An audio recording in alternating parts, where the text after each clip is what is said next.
Okay. Hey guys, welcome back to our channel, The Buns Corner. We just want to thank you so much for all the overwhelming support that you've been showing us. Thank you for commenting. Thank you for liking our videos. Thank you for just watching them. We really appreciate all the interest in the videos, all the interest in our little bunny clan. And we hope that we can help you and your guys' little bunny families to continue just growing and thriving. If you guys have any advice for us, keep commenting that in the commenting section. We love to hear what you guys do for your bunnies and hear about different ways that we can even tweak our own bunny family and the things that we use for them in order to make them more comfortable. So thank you. Keep commenting, keep liking, and keep subscribing, because we're hoping that we can continue posting videos that help you and your families. So due to popular request, aka one person commented and asked us to make this video, we wanted to come out with kind of our process and what we found to work for bonding. This is something that we've done a couple times. So just to kind of explain our family dynamic, so we started off with Kimchi and Toki, as you'll see here, and that was a bonding experience between the two of them that we had to kind of initiate, because when we did get them, they were not bonded. They were very kind of opposites of each other. They did not like each other. They were fighting. So we had to start with those two and bonding those two. And Kimchi wasn't neutered, so that was a whole problem in itself. Yes, definitely neuter and spay your rabbits. We've seen personally the consequences that not neutering and spaying your rabbits causes, so make sure to do that as well, because it will also help with your bonding process as well as keep your bunnies happy and healthy. Not impossible. Our most recent Flemish Giant that we adopted is not spayed yet. She's going to be in a couple weeks, but we were able to bond her with 3 other rabbits with her being unfixed. So that was, I think that was just dumb luck. I think that's due to the fact that the other ones that we do have are all spayed and neutered, so it kind of helps that they don't have any hormones kind of backing their interactions with her. But she's also kind of an older rabbit, so she might not have as intense. They're the same age. No, I'm just saying she's an older rabbit in general. Older rabbits have. That's true. She's less past her hormone. reproductive prime. I'm sure she's still reproductively prime. Yeah, she's only 2 years old. Okay, so then just to also include, so we started with Kimchi and Toki. As you'll see here are these 2 cute little rabbits, one checkered giant and one lionhead, kind of mixed breed. And then we decided to kind of open up our family and add another sweet little rabbit that we saw on the Humane Society page. This is Hubert. You'll see him here. He is one little fluff ball of love, and he is just a great addition to our family. He is around the same age as Kimchi and Toki, and when we first got him, we were still kind of figuring out how to take care of rabbits and what bonding looked like, because Kimchi and Toki were a little bit easier to bond due to the fact that they were kind of raised with each other. And then adding Hubert, that was kind of a sketchy process, just because it was really scary to bring a rabbit out of nowhere into a pair that was already bonded. So that was really scary for both Ben and I to kind of see that, because you don't want to break the bond between Kimchi and Toki and between those rabbits, because if you break that bond, it could potentially be broken forever. But we ended up being able to bring all 3 of them together, and we had them for about a year together. And then we we actually had another rabbit named Canella, and she came into the picture, and she had torticollis, which is head tilt, which is pretty common in rabbits. Look how you demonstrate. Add a visual for that. Unfortunately, Canella, we did lose her, but she's still part of our little bunny family. That she didn't get to bond. We only had her for 2 weeks, so we weren't able to kind of facilitate that bond, and she was also pretty sick due to her torticollis, so she kind of had to have her own space, but she was the sweetest little bunny, and we still love her, and she's still a part of our family. So that, we had 4 at that time.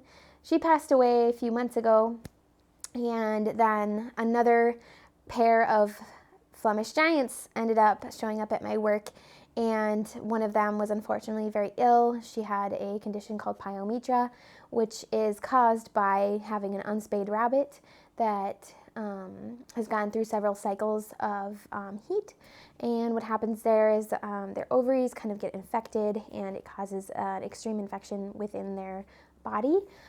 So she did get spayed, but unfortunately the operation was not successful due to the fact that she had other complications, and she ended up passing away the morning that we brought her home. So she ended up passing away. Her name was Misun, and now we have Micha, which is her sister.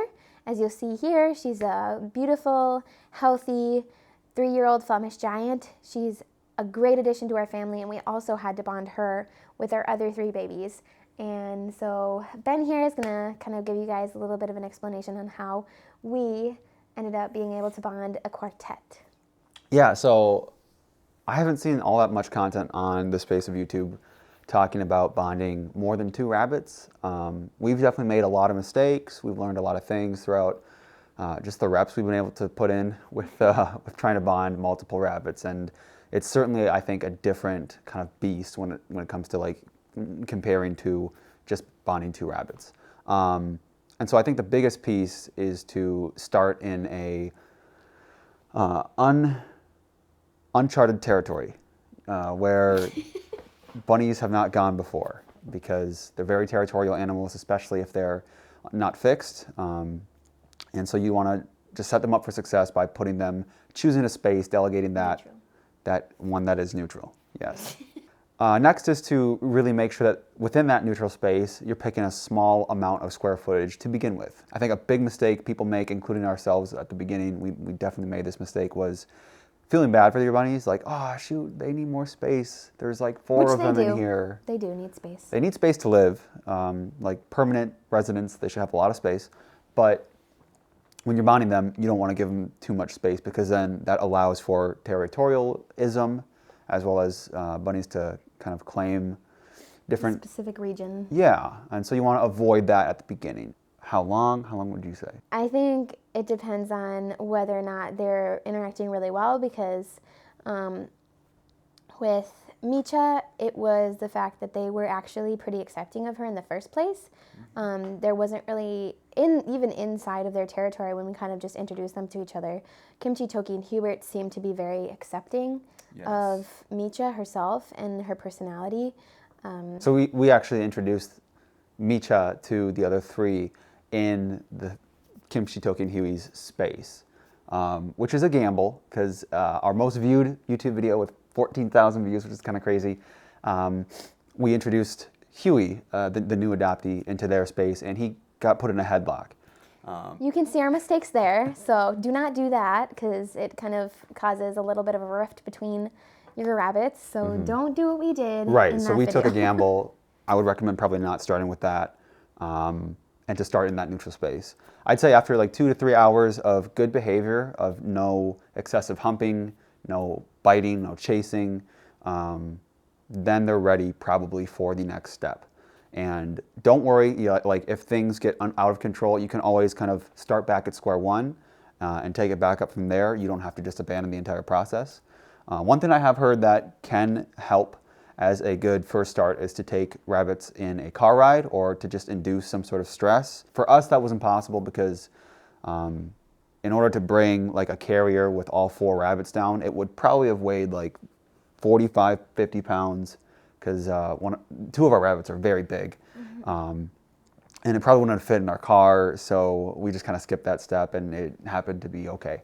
So I wouldn't say that a car ride or a stressful situation is necessary, but it can be helpful if they are a problematic pair or a problematic quartet to begin with. I would hate to say that the best way to do that, to bond rabbits, is to stress them out.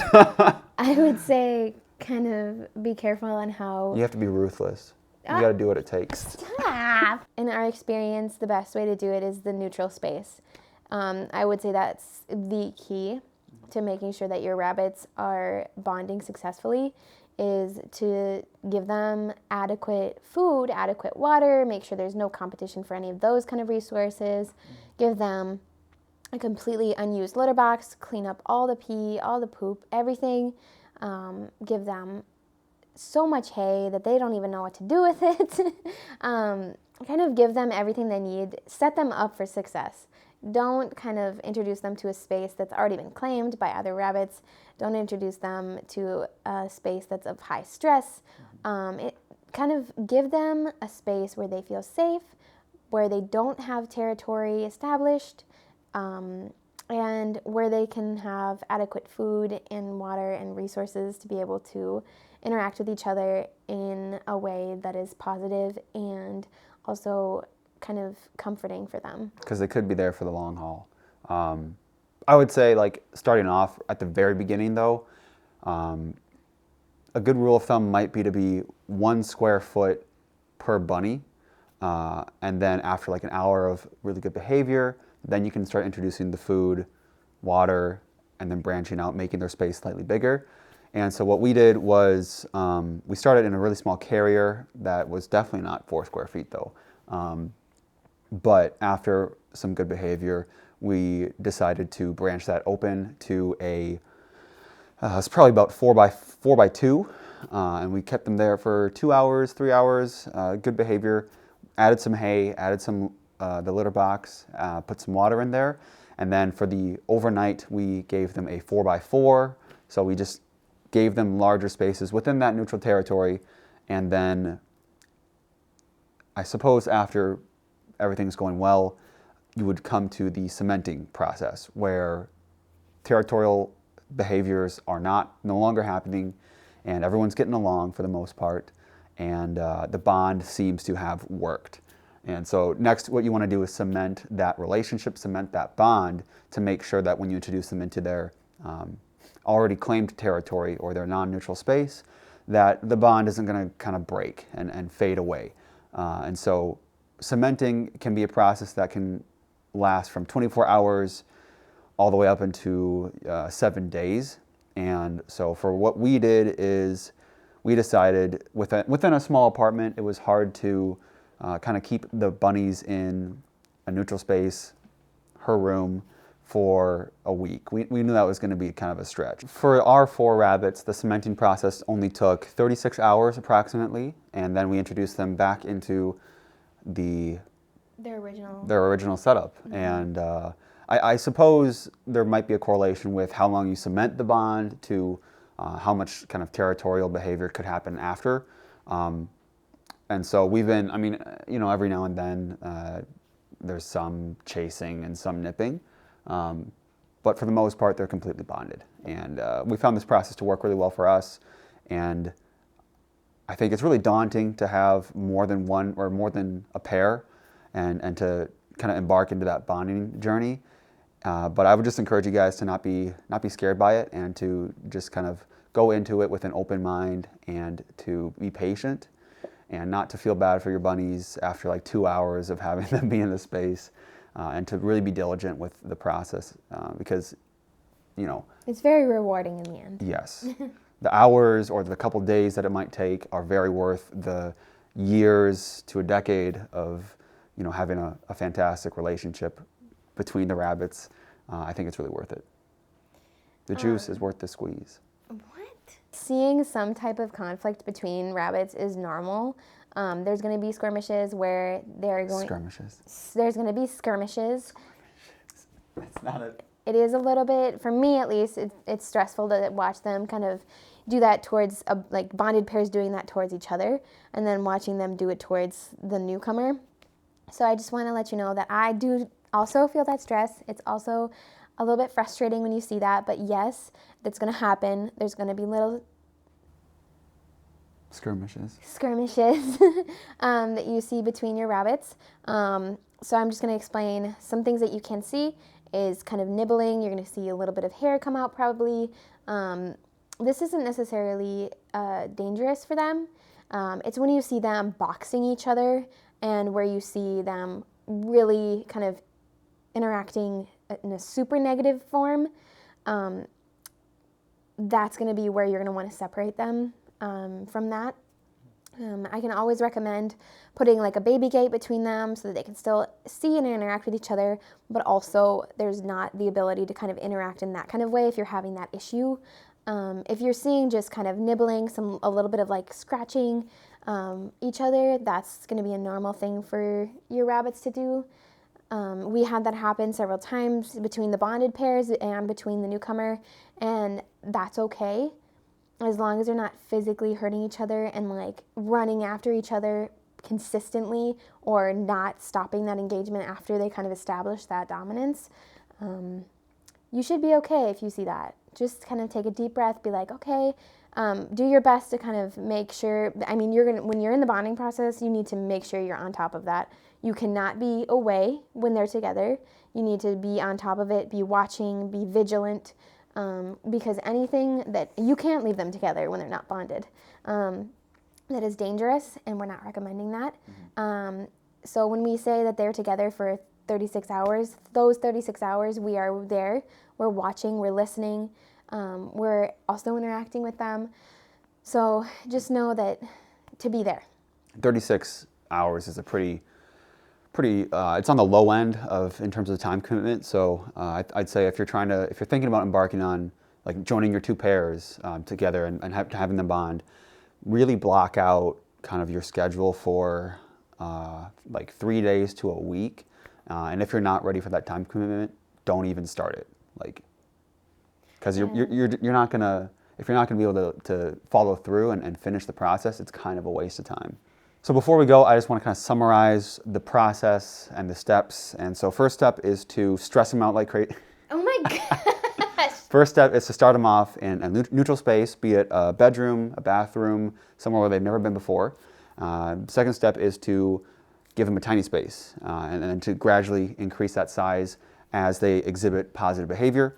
Third step is to cement the relationship, cement the bond as you're seeing good stuff. And if throughout any of the processes you're running into some bad behavior that's like really bad, start it over. That's fine. And then the fourth step after cementing is to just put them back into the wild.